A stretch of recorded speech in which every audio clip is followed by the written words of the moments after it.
आज आपके पास है 2024 में जो एग्ज़ाम हुआ था फाइनेंस अकाउंट्स असिस्टेंट में जो 2024 में एग्ज़ाम हुआ था, उसका जो साइंस का पोर्शन था, उस साइंस के पोर्शन में जो है वो 10 क्वेश्चंस डाले गए थे। आज वही 10 क्वेश्चन जो है वो हम डिस्कस करेंगे कि वो कौन से 10 क्वेश्चन थे जो साइंस में पूछे गए थे। तो इनका सीरियल नंबर है क्वेश्चन नंबर 101 से।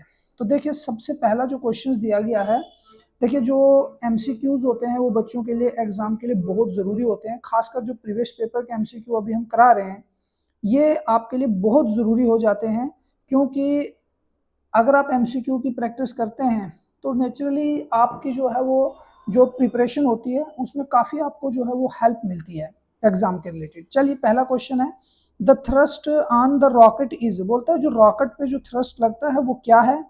बोलता है in the same direction of rocket A part, B part बोलता है in the opposite direction of rocket, अगला बोलता है at 90 degree to the direction of rocket, none of the above.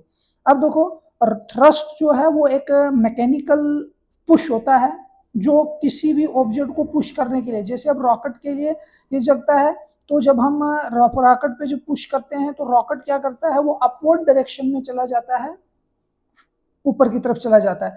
तो मतलब जिस डायरेक्शन में ये मैकेनिकल जो पुश करेंगे उसी डायरेक्शन में, जिस डायरेक्शन में वो मूवमेंट करेगा, तो आ जाएगा, इसका आंसर बन जाता है in the direction of rocket. तो जब रॉकेट पे ये थ्रस्ट लगता है, उसी को जो पुश किया जाता है, तो ये मूवमेंट कर जाता है ऊपर की तरफ, एयर की तरफ मूवमेंट कर जाता है। तो इसका पहला आंसर जो है वो सही हो जाता है। तो सेकंड क्वेश्चन जो हमारे पास एग्जाम में रखा गया था, सेकंड क्वेश्चन है, बोलता है कि what causes the twinkling of star, what causes the twinkling of star. अब देखिए ट्विंकलिंग ऑफ स्टार, जैसे हम बड़े टाइम से पढ़ते हैं कि बचपन से पढ़ाया जाता है कि स्टार ट्विंकलिंग करते हैं, प्लैनेट्स ट्विंकल नहीं करते हैं। तो ट्विंकलिंग ऑफ स्टार में सबसे पहला ऑप्शन दिया है, बोलता है atmospheric refraction of starlight, dispersion of starlight, scattering of starlight, या प्रिज्म इफेक्ट। अब क्वेश्चंस को करने के लिए सबसे पहले हमें तो पता होना चाहिए कि एटमॉस्फेरिक रिफ्रैक्शन क्या होता है, डिस्पर्शन क्या होता है, स्कैटरिंग ऑफ स्टारलाइट क्या होता है। देखिए इसका जो सही आंसर है वो है हमारे पास ए पार्ट, एटमॉस्फेरिक रिफ्रैक्शन। अब रिफ्रैक्शन है क्या, जब भी लाइट किसी भी ऑब्जेक्ट पे पड़ती है या किसी भी ग्लास पे किसी भी चीज पड़ती है, मतलब किसी पड़ती है, लाइट उसको पार कर जाती है। अब लाइट पार करने के बाद क्या करती है, लाइट अपना जो पाथ होता है उसमें थोड़ी बहुत चेंजेस लाती है, उसको बोलते हैं रिफ्रैक्शन। अगर किसी ऑब्जेक्ट पे लाइट पड़ी और लाइट पड़ने के बाद उसी में वापस आ गई लाइट, उसी मीडियम में, उसको बोलते हैं रिफ्लेक्शन। तो थर्ड है डिस्पर्शन। डिस्पर्शन क्या होता है, जब किसी प्रिज्म पे लाइट पड़ती है तो पड़ने के बाद लाइट जो है वो टूट जाती है अलग अलग कलर में। जैसे एग्जांपल रेनबो, रेनबो जो है वो जो है आपको एग्जांपल होती है मेनली डिस्पर्शन के लिए, क्योंकि जब बारिश होती है, एटमॉस्फेयर में वाटर ड्रॉपलेट प्रेजेंट होते हैं, अचानक से सनलाइट पड़ती है तो उसमें जो है ये एक इफेक्ट पड़ता है जिससे रेनबो बनता है, वो डिस्पर्शन की एग्जांपल में आता है। स्कैटरिंग क्या होता है, जब लाइट किसी पार्टिकल पे पड़ती है, टाइनी पार्टिकल्स होते हैं, तो वो पार्टिकल जो है वो अपना रास्ता विजिबल कर लेते हैं, उसको स्कैटरिंग बोलते हैं। जैसे सुबह सनलाइट निकलती है, जैसे सूरज निकलता है, आप देखते हैं अपने घरों में कहीं पर भी कोई थोड़ा सा विंडो ओपन है या कोई होल वगैरह है, उस होल के थ्रू जब लाइट अंदर आती है, लाइट अपना रास्ता शो कर जाती है, उसको बोलते हैं स्कैटरिंग। तो सबसे पहले आपको पता होना चाहिए स्कैटरिंग क्या होता है, डिस्पर्शन क्या होता है। अब एटमॉस्फेयर, अब इसका आंसर एटमॉस्फेरिक रिफ्रैक्शन क्यों हो गया, स्टार जो होते हैं उनके पास खुद की लाइट होती है, स्टार के पास खुद की लाइट होती है।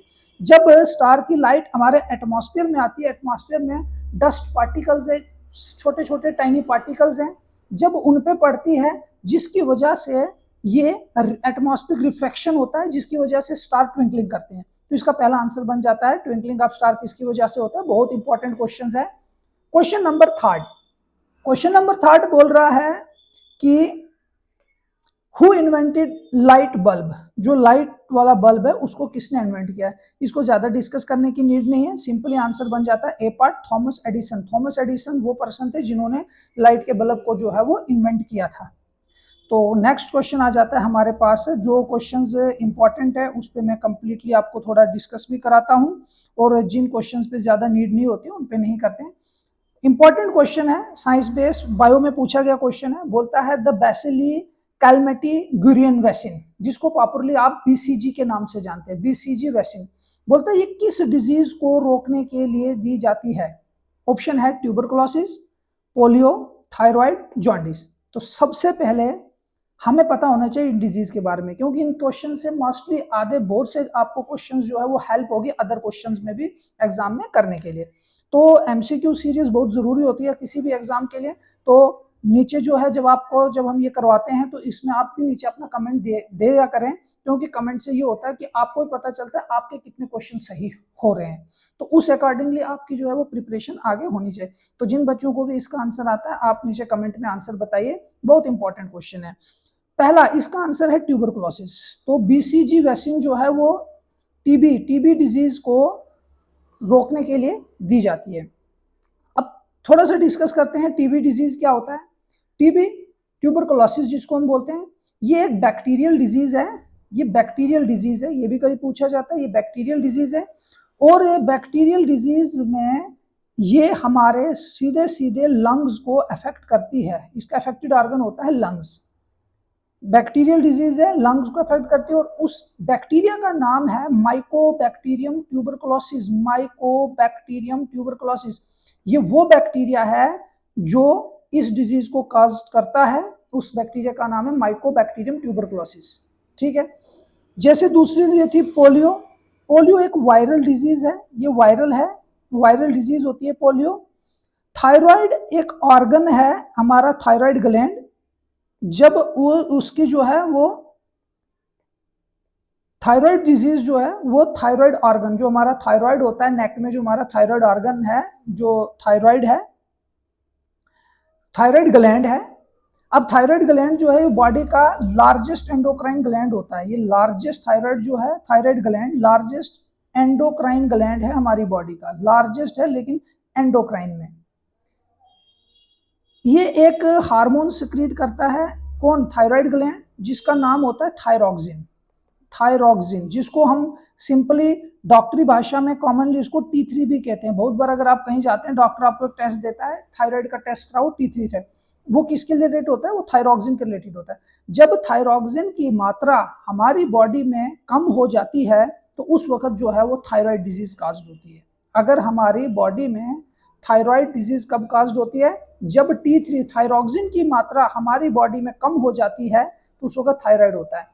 अगला है डी पार्ट, जॉन्डिस। अब देखो एक क्वेश्चंस पे कितने आपके क्वेश्चंस बनते हैं। जॉन्डिस, जो जॉन्डिस है इसको कॉमन भाषा में पीलिया कहते हैं। ये हमारे लिवर पे ये डिजीज होती है, इसका अफेक्टेड ऑर्गन होता है लिवर।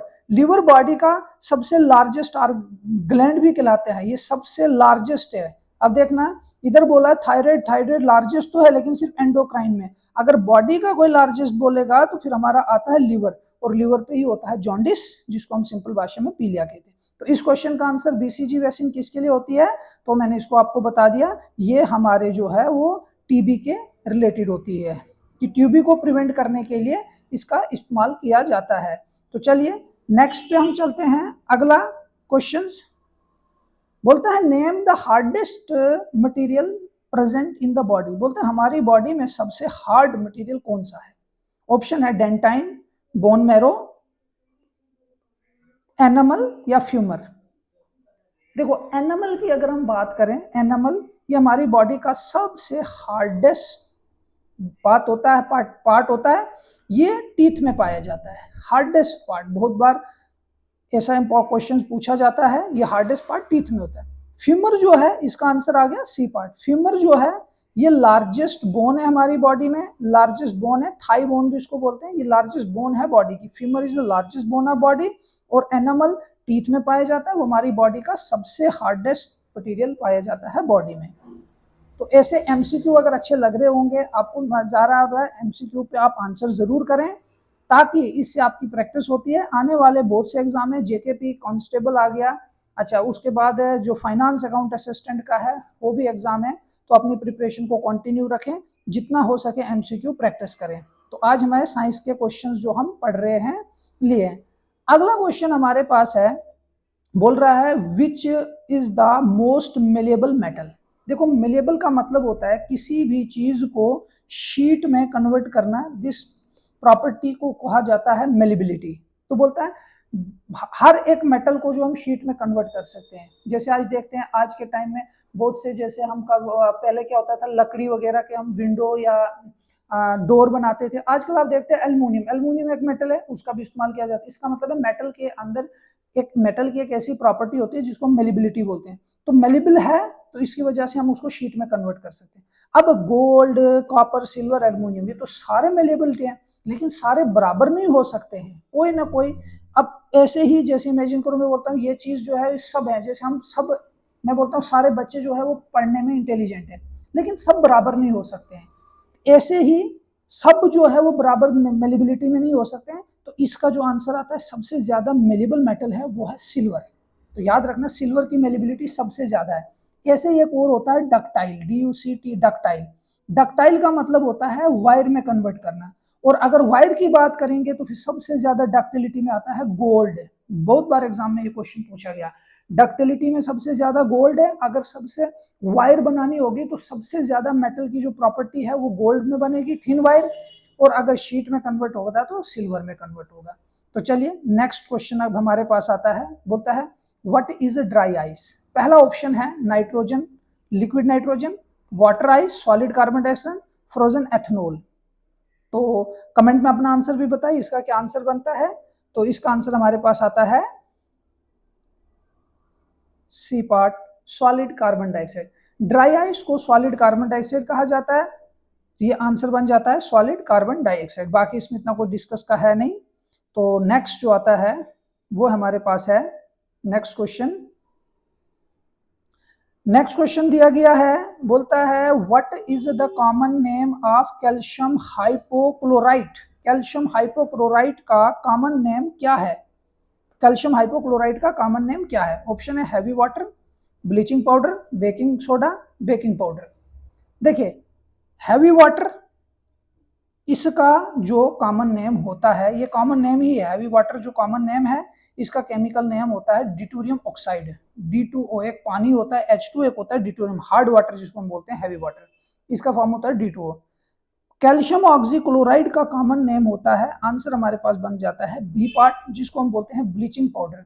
इसका एक और नाम से भी इसको जाना जाता है कैल्शियम ऑक्सीक्लोराइड को, कैल्शियम हाइपोक्लोराइड को कैल्शियम ऑक्सीक्लोराइड भी इसको हम बोलते हैं, calcium oxychloride, CaCaOCl2, calcium oxychloride. तो इसका कॉमन नेम है किसका, कैल्शियम हाइपोक्लोराइड का कॉमन नेम क्या है, ब्लीचिंग पाउडर। उसके बाद आता है हमारे पास नेक्स्ट क्वेश्चन है, बोलता है the washing machine work on the principle of which following, which of the following. बोलते हैं जो वॉशिंग मशीन है वो किसके प्रिंसिपल पे जो है वो काम करती है। वॉशिंग मशीन जो है वो किस प्रिंसिपल पे काम करती है। पहला ऑप्शन है, बोलता है डायलिसिस, दूसरा है डिफ्यूजन, तीसरा है रिवर्स ऑस्मोसिस, चौथा है सेंट्रीफ्यूगेशन। तो कमेंट में बताइए आप क्या इसका आंसर करते हैं। तो ये अकाउंट असिस्टेंट 2024 के MCQ हम पढ़ रहे हैं जो साइंस में पूछे गए थे। ऐसे ही इस बार भी फाइन अकाउंट असिस्टेंट का पेपर आने वाला है, उन बच्चों के लिए बहुत इंपॉर्टेंट वीडियो बन जाती है। इन क्वेश्चंस को पढ़िए, क्योंकि एग्जाम में क्वेश्चंस, ये तो नहीं मैं बोल सकता हूँ कि सेम क्वेश्चन रिपीट होंगे, लेकिन किसी न किसी एग्जाम में क्वेश्चन रिपीट होते हैं, क्योंकि मोस्टली क्वेश्चन प्रीवियस एग्जाम के क्वेश्चन को रिपीट किया जाता है। तो वॉशिंग मशीन का जो आंसर बनता है वो है डी पार्ट, सेंट्रीफ्यूगेशन। सेंट्रीफ्यूगेशन एक मैकेनिकल प्रोसेस होता है जिसमें सेपरेट किए जाते हैं कोई भी लिक्विड के जो पार्टिकल्स होते हैं, किस बेस पे, उसकी डेंसिटी के बेस पे, साइज के बेस पे या शेप के बेस पे उसको जो है वो सेपरेट किए जाते हैं, तो उन पार्टिकल्स को। तो ये एक मैकेनिकल प्रोसेस होता है। तो वॉशिंग मशीन जो है वो इसी प्रोसेस पे जो है वो काम करती है। जैसे डिफ्यूजन की बात करें, सबको डिफ्यूजन होता है, पार्टिकल्स की मूवमेंट होती है, ये पार्टिकल्स होते हैं, एयर पार्टिकल्स की मूवमेंट होती है, जैसे हवा जो है वो एक जगह से दूसरी जगह मूवमेंट करती है, ठंडे से गर्म, गर्म से ठंडे, इसमें low concentration to high concentration to low concentration पे ये जो है वो मूवमेंट करते हैं, हाई टू लो कंसंट्रेशन पे। ऐसे ऑस्मोसिस जो होता है ये वाटर ये लिक्विड के पार्टिकल्स की मूवमेंट होती है कंसंट्रेशन के बेस पे। तो जो वॉशिंग मशीन है वो किस प्रिंसिपल पे काम करती है, वो प्रिंसिपल पे काम करती है हमारे किस पे, सेंट्रीफ्यूजेशंस पे। तो चलिए नेक्स्ट क्वेश्चन पे चलते हैं, और इसका आखिरी क्वेश्चन भी है क्योंकि इसमें से 10 ही क्वेश्चन पूछे गए थे, लेकिन बहुत इंपॉर्टेंट क्वेश्चन है। इसमें भी आपको जो है वो कई तरह के क्वेश्चंस पर जो है वो डिस्कस करेंगे, क्योंकि ये क्वेश्चन बहुत इंपॉर्टेंट बनता है अदर एग्जाम में आने के लिए। ये नहीं, अदर इसमें 3-4 क्वेश्चन होते हैं, 5-7 क्वेश्चन इसे हम कवर करते हैं। बोलता है short sightedness, short site in human I. Human आई में 3 तरह की साइटनेस होती है, एक होता है मायोपिया, एक होता है माइओपिया, एक होता है हाइपरमेट्रोपिया, एक होता है प्रेसबायोपिया। मायोपिया को शॉर्ट साइटनेस बोलते हैं, हाइपरमेट्रोपिया को लॉन्ग साइटनेस बोलते हैं। तो बोलता है शॉर्ट साइटनेस अगर हुई, मतलब मायोपिया अगर हुई, तो मायोपिया को किससे करेक्ट किया जाता है? ऑप्शन है convex lens, concave lens, cylindrical lens, bifocal lens. तो याद रखें मायोपिया को करेक्ट करने के लिए कनकेव लेंस का इस्तेमाल किया जाता है। कनकेव लेंस का एक और नाम भी होता है, इसको हम बोलते हैं डाइवर्जिंग लेंस, डाइवर्जिंग, और कन्वेक्स को बोलते हैं कन्वर्जिंग। लेंस की बात कर रहा हूं, कन्वर्जिंग। मायोपिया को कनकेव लेंस से करेक्ट किया जाता है। हाइपरमेट्रोपिया, मायोपिया जो डिजीज होती है उसमें क्या होता है, जो फार का होता है, दूर का, वो क्लियर नहीं होता है, नॉट क्लियर, और जो नियर होता है ना, नियर का, नजदीक का आपको बिल्कुल क्लियर दिखाई देता है। ऐसे पर्सन जिनको जो मायोपिया से सफर करते हैं उनको जो है वो दूर का बिल्कुल क्लियर नहीं होता है, लेकिन नियर का इनको क्लियर होता है। और दूर का क्लियर करने के लिए फिर किस लेंस का इस्तेमाल किया जाता है, वहां पर हम लेंस इस्तेमाल करते हैं कनकेव लेंस। ठीक है। ऐसे ही हाइपरमेट्रोपिया जो होता है इसको बोलते हैं लॉन्ग साइटनेस। इसमें क्या होता है, इसमें नियर का, नियर जो होता है, नियर वाला, नियर होता है वो नॉट क्लियर, नियर का क्लियर नहीं होता है, और जो फार वाला होता है, दूर वाला होता है, वो क्लियर होता है। तो इसको करेक्ट करने के लिए कन्वेक्स लेंस का, हाइपरमेट्रोपिया को करेक्ट करने के लिए कन्वेक्स लेंस का इस्तेमाल किया जाता है। मायोपिया को करेक्ट करने के लिए कनकेव लेंस का इस्तेमाल किया जाता है। याद रखें, हाइपरमेट्रोपिया के लिए कौन से लेंस का इस्तेमाल किया जाता है, कन्वेक्स, और मायोपिया के लिए कौन सा होता है, कनकेव लेंस। और जो प्रेसबायोपिया होता है ये मोस्टली एज के साथ होती है डिजीज, जिसमें दूर और नजदीक दोनों जो है वो दिखाई नहीं देता है, उसके लिए इसके लिए बाइफोकल लेंस का इस्तेमाल किया जाता है, बाइफोकल लेंस का इस्तेमाल किया जाता है। तो ये हमारे थे आज के फाइनेंस अकाउंट असिस्टेंट 2024 साइंस के एमसीक्यू 10 जो क्वेश्चन पूछे गए थे। आप अपना स्कोर जरूर बताइए कि इसमें आपको कितने क्वेश्चंस आते थे, क्योंकि आप प्रीवियस ईयर के पेपर को अगर देख के अपनी स्कोरिंग करेंगे तो आने वाले एग्जाम में इसकी आपको हेल्प होगी। तो ऐसे ही बहुत सारे मार्केट में अभी हमारे पास एग्जाम आने वाले हैं, अगस्त अभी भी चल रहे हैं, जो मेडिकल की जो रिक्रूटमेंट, जो medical health and medical education department में पोस्टें आई थी 2025 में, उनके अभी एग्जाम जो है वो चल रहे हैं। तो इसके बाद जो नेक्स्ट कैलेंडर जेकेएसएसबी की तरफ से आएगा उसमें मोस्ट प्रोबेबली आपका जेकेपी एसआई, जेकेपी कांस्टेबल और फाइनेंस अकाउंट असिस्टेंट का जो है वो एग्जाम होगा। तो अपनी प्रिपरेशन को कंटिन्यू रखें, जहां पर भी कोई प्रॉब्लम आती है, और रोज एमसीक्यू की प्रैक्टिस करें। जैसे आपके लिए जो एमसीक्यू हमने अपनी प्रीवियस पेपर को स्टार्ट किया है उसको जो है वो